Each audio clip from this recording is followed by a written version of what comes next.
Good day, everyone. Today, I'll be talking about one of the most famous artworks from the prehistoric period, the Hall of Balls, found inside the Lascaux cave in France. These artworks gave us an amazing look into the lives and beliefs of early humans. The Hall of Balls is part of the Lascaux cave paintings discovered in 1940 by a group of young boys. It was created around 15,000 to 13,000 BCE during the Paleolithic period. The artwork is located in southwestern France and is made using natural pigments like charcoal, ochre, and hematite mixed with animal fat or water to make paint. The exact artist is unknown because it was made by prehistoric people, but it shows that even before written history, humans always had creativity and intelligence. The painting shows large bulls, horses, and deer all moving in different directions, covering the cave's walls and ceilings.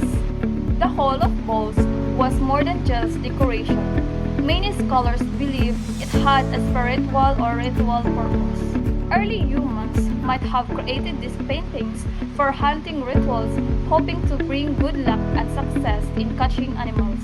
Others think it could be a form of communication or storytelling, showing how important animals were to their survival. This artwork also gives us clues about how people in the Paleolithic era understand the world.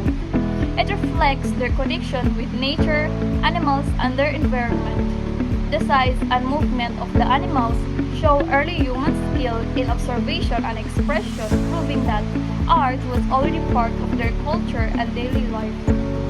The Hall of Balls remind us that art has always been part of who we are as humans, a way to express our thoughts, feelings, and dreams.